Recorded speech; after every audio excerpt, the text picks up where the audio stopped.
ಪ್ರಮುಖವಾಗಿ ಕೈ ನೋವಿನ ನಡುವೆಯೂ ಕೂಡ ಚಾಲೆಂಜಿಂಗ್ ಸ್ಟಾರ್ ದರ್ಶನ್ ಪ್ರಚಾರವನ್ನ ಮಾಡ್ತಾ ಇರುವಂತದ್ದು. ಪಾಂಡವಪುರ ಕ್ಷೇತ್ರದಲ್ಲಿ ಇಂದು ಭರ್ಜರಿಯಾದಂತಹ ಕ್ಯಾಂಪೇನ್ ಅನ್ನ ಮುಂದುವರಿಸಲಿದ್ದಾರೆ ದರ್ಶನ್ ಅವರು. 19 ಗ್ರಾಮಗಳಲ್ಲಿ ಪ್ರಚಾರವನ್ನ ನಡೆಸಲಿದ್ದಾರೆ ಯಜಮಾನ.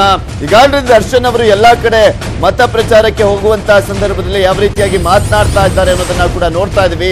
ಮಂಡ್ಯ ವಿಧಾನಸಭಾ ಕ್ಷೇತ್ರದಲ್ಲಿ ಯಶ್ ಅವರು ಮತ ಭೇಟಿಯನ್ನ ಮಾಡಲಿದ್ದಾರೆ. 19 ಗ್ರಾಮಗಳಲ್ಲಿ ಕ್ಯಾಂಪೇನ್ ಅನ್ನ ಮಾಡಲಿದ್ದಾರೆ. ರಾಖಿ ಭಾಯ್, ಆಮಿಷಗಳಿಗೆ ಬಲಿಯಾಗಬೇಡಿ ಅಂತ ಜೋಡೆತ್ತುಗಳು ಕರೆಯನ್ನ ನೀಡ್ತಾನೆ ಇದ್ದಾರೆ. ಇದು ಮಂಡ್ಯದ ಸ್ವಾಭಿಮಾನದ ಪ್ರಶ್ನೆ. ಸೊ ಹೀಗಾಗಿ ರಾತ್ರಿ ಹೊತ್ತಲ್ಲಿ ಅಂದ್ರೆ ಬಾಗಿಲನ್ನ ಬಡಿಯುವಂತವ್ರಿಗೆ ಅವಕಾಶವನ್ನ ಮಾಡಿಕೊಡ್ಬೇಡಿ ಅಂತಲೂ ಕೂಡ ಮನವಿಯನ್ನು ಮಾಡ್ತಾ ಇದ್ದಾರೆ. ಇನ್ನೊಂದ್ ಕಡೆ KR ನಗರ ಕ್ಷೇತ್ರದಲ್ಲಿ ಸುಮಲತಾ ಅವರು ಮತ ಭೇಟಿಯನ್ನ ಮುಂದುವರಿಸ್ತಾ ಇದ್ದಾರೆ. EVM ಡೆಮೋ ತೋರಿಸಿ ಸುಮಲತಾ ಅಂಬರೀಶ್ ಅವರು ಭರ್ಜರಿಯಾದಂತಹ ಕ್ಯಾಂಪೇನ್ ಅನ್ನ ಮಾಡ್ತಾ ಅರಿವನ್ನ ಮೂಡಿಸುವಂತ ಕೆಲಸವನ್ನ ಮಾಡ್ತಾ ಇದ್ದಾರೆ. ನಾಳೆ ಮಂಡ್ಯದಲ್ಲಿ ಸುಮಲತಾ ಅವರು ಸಮಾವೇಶವನ್ನ ಕೂಡ ನಡೆಸ್ತಾ ಇರುವಂತದ್ದು. ಈ ಒಂದು ಸಮಾವೇಶದಲ್ಲಿ ದರ್ಶನ್ ಮತ್ತು ಯಶ್ ಸೇರಿದಂತೆ ಇನ್ನು ಸಾಕಷ್ಟು ಜನ ನಾಯಕರು ಭಾಗಿಯಾಗುವಂತಹ ಸಾಧ್ಯತೆ ಇದೆ. ಬಿಜೆಪಿ ನಾಯಕರು ಕೂಡ ಬರುವಂತಹ ಸಾಧ್ಯತೆ ಇದೆ. ಮಂಡ್ಯದಲ್ಲಿ ಕಂಪ್ಲೀಟ್ ಆಗಿ ಒಂದ್ ಕಡೆ ಸಮಾವೇಶಗಳು ನಡೀತಾ ಇದ್ರೆ ಮತ್ತು ಒಂದ್ ಕಡೆ ಅಬ್ಬರದ ಪ್ರಚಾರದ ಭರಾಟೆ ನಡೀತಾ ಇದೆ. ಮತದಾರರನ್ನ ಸೆಳೆಯುವ ನಿಟ್ಟಿನಲ್ಲಿ ಅಂತಿಮ ಹಂತದ ಕಸರತ್ತನ್ನ ಮಾಡ್ತಾ ಇದ್ದಾರೆ. ಯಾಕೆಂದ್ರೆ ನಾಳೆ ಕೊನೆ ಅಂದ್ರೆ 5 ಗಂಟೆವರೆಗೂ ಬಹಿರಂಗ ಸಮಾವೇಶಕ್ಕೆ ಅವಕಾಶ ಇರುವಂತದ್ದು. ಸೊ ಹೀಗಾಗಿ ಅಲ್ಲಿಯವರೆಗೂ ಎಲ್ಲರೂ ಕೂಡ ಅಂತಿಮ ಹಂತದ ಕಸರತ್ತನ್ನ ಮಾಡ್ತಾ ಇದ್ದಾರೆ. 5 ಗಂಟೆ ಆದ್ಮೇಲೆ ಮನೆ ಪ್ರಚಾರ ಇರುತ್ತೆ. ಅದು ಅಷ್ಟು ಎಫೆಕ್ಟಿವ್ ಆಗಿ ಎಲ್ಲರನ್ನೂ ಕೂಡ ತಲುಪೋದಿಕ್ಕೆ ಕಷ್ಟ ಆಗುತ್ತೆ. ಸೊ ಹೀಗಾಗಿ ಬಹಿರಂಗ ಪ್ರಚಾರವನ್ನ ಕೂಡ ನಡೆಸುವ ಮುಖಾಂತರ ಮನವನ್ನ ತಲುಪೋದಕ್ಕೆ ಎಲ್ಲಾ ರೀತಿಯಾದಂತಹ ಸ್ಟ್ರಾಟಜಿಯನ್ನ ಪ್ಲಾನ್ ಅನ್ನ ರಣತಂತ್ರವನ್ನ ಹಿಡಿದಿದ್ದಾರೆ ಎರಡೂ ಪಕ್ಷದ ನಾಯಕರು. ಅಂದ್ರೆ ಪಕ್ಷೇತರ ಅಭ್ಯರ್ಥಿಯಾಗಿರುವಂತಹ ಸುಮಲತಾ ಅಂಬರೀಶ್ ಅವರಾಗಿರ್ಬೋದು ಮತ್ತು ಒಂದ್ ಕಡೆ ನಿಖಿಲ್ ಕುಮಾರಸ್ವಾಮಿಯ ಪರವಾಗಿ ಅವರ ತಂದೆ ಮುಖ್ಯಮಂತ್ರಿ ಕುಮಾರಸ್ವಾಮಿ ಅವರು ಕೂಡ ಎಲ್ಲಾ ರೀತಿಯಾದಂತಹ ರಣತಂತ್ರವನ್ನ ಮಾಡಿದ್ದಾರೆ. ಇವತ್ತು ಕೂಡ ಅಬ್ಬರದ ಪ್ರಚಾರದ ಭರಾಟೆ ಮಂಡ್ಯದಲ್ಲಿ ಇದೆ.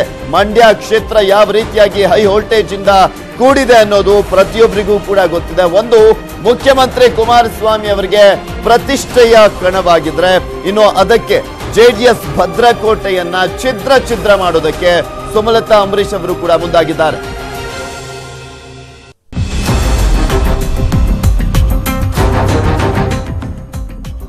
ಮಂಡ್ಯದಲ್ಲಿ ಸಿಎಂ ಪ್ಲಾನಿಂಗ್, ಮೈಸೂರಲ್ಲಿ ಮಾಜಿ ಸಿಎಂ ಪ್ಲಾನಿಂಗ್. ಮಂಡ್ಯ ಮೈಸೂರು ಗೆಲ್ಲಲು ಭಾರಿ ಲೆಕ್ಕಾಚಾರವನ್ನ ಹಾಕಿಕೊಳ್ಳಲಾಗಿದೆ.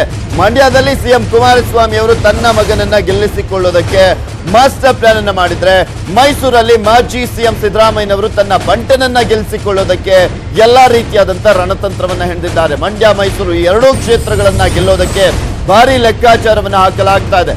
ಮೈಸೂರಲ್ಲಿ ಸಿದ್ದುಗೆ ಜೊತೆಯಾಗಿದ್ದಾರೆ GT ದೇವೇಗೌಡ. ದುಶ್ಮನ್ ಜೊತೆಯಾಗಿರುವಂತದ್ದು. ಬಹಿರಂಗ ಸಮಾವೇಶದಲ್ಲಿ ಸಿದ್ದು ನಿಗೂಢವಾಗಿ ಮಾತನಾಡ್ತಾ ಇದ್ದಾರೆ. ಸಿದ್ದರಾಮಯ್ಯ ಮಾತಿನ ಹಿಂದಿನ ಮರ್ಮವೇನು ಅನ್ನುವ ಪ್ರಶ್ನೆ ಕೂಡ ಎದ್ದೇಳುತ್ತೆ ಅವರ ಮಾತುಗಳನ್ನ ಕೇಳಿಸಿಕೊಂಡಂತಹ ಸಂದರ್ಭದಲ್ಲಿ. ನನ್ನ ಕೆಲಸ ಹೊಳೆಯಲ್ಲಿ ಹುಣಸೆ ತೊಳೆದಂತಾಗಿದೆ ಅಂತ ಕೂಡ ಮಾತನಾಡಿದ್ದಾರೆ. ಆದ್ರೂ ನಮ್ಮ 80 ಜನ ಶಾಸಕರನ್ನ ಹಿಡಿದಿಟ್ಟುಕೊಂಡಿದ್ದೇನೆ, ಇಲ್ಲ ಅಂದಿದ್ರೆ ಈ ಮೈತ್ರಿ ಸರ್ಕಾರ ಏನಾಗ್ತಾ ಇತ್ತೋ ಅಂತ ಪ್ರಶ್ನೆಯನ್ನ ಕೂಡ ಮಾಡಿಕೊಂಡಿರುವಂತದ್ದು. ಜನರ ಮುಂದೆ ಮಾತನಾಡುವಂತಹ ಸಂದರ್ಭದಲ್ಲಿ ಮಾಜಿ ಸಿಎಂ ಸಿದ್ದರಾಮಯ್ಯ ಅವರ ಈ ನಿಗೂಢ ಮಾತಾದ್ರೂ ಏನು ಅನ್ನುವ ಪ್ರಶ್ನೆ ಎದ್ದಿದೆ. ಮೈತ್ರಿ ಸರ್ಕಾರದ ಅಳಿವು ಉಳಿವಿನ ಕುರಿತು ಮಾತನಾಡಿದ್ದಾರೆ. ಮೈಸೂರಲ್ಲಿ ಕಾಂಗ್ರೆಸ್ ಗೆಲ್ಲಿಸಲು ಸಿದ್ದರಾಮಯ್ಯ ಅವರು ಈ ರೀತಿಯಾಗಿ ಮಾತಿನ ಮುಖಾಂತರ ಮತದಾರರನ್ನ ಸೆಳೀತಾ ಇದ್ದಾರೆ.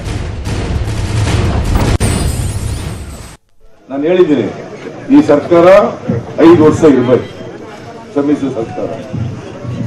ನಾವು ಸೋತರು ಇರ್ತದ, ಇದನ್ನ ತಿಳ್ಕೋಬೇಕಾಗ್ತದೆ. ನಾನೇನು ಮಂತ್ರಿ ಆಗಿಲ್ಲ, ನನ್ ಮುಖ್ಯಮಂತ್ರಿ ಆಯ್ತು, ಮುಗೀತು ನಂದು. ಈಗ ಬೇರೆ ಸರ್ಕಾರ ಇದೆಯಲ್ಲ, ಕುಮಾರಸ್ವಾಮಿ ಮುಖ್ಯಮಂತ್ರಿ ಇರೋದು. ಈ ಸರ್ಕಾರ ಇರ್ಬೇಕಲ್ಲಪ್ಪ, 5 ವರ್ಷ ಕೆಲಸ ಮಾಡ್ಬೇಕಲ್ಲ. ಬಿಜೆಪಿ ಅವರು ಅಧಿಕಾರ ಬರ್ಬಾರ್ದು ನೋಡ್ಕೋಬೇಕಲ್ಲ, ಅದಕ್ಕೆ ತಾನೇ ಒಂದಾಗಿರತ್ ನಾವು. ನಾನು ಕೆಂಪಕ್ಕೆ ಹೇಳ್ತಾ ಇಲ್ಲ. ಒಂದು ವೇಳೆ ನಾನು ನಮ್ಮ ಎಲ್ಲ MLA-ಗಳನ್ನ ಹಿಡ್ಕೊಳ್ಳದೆ ಹೋಗಿದ್ರೆ ಈ ಸಮ್ಮಿಶ್ರ ಸರ್ಕಾರ ಏನಾಯ್ತಿತ್ತು ಹೇಳಕ್ಕಾಗಲ್ಲ. ಎಲ್ಲ MLA-ಗಳನ್ನ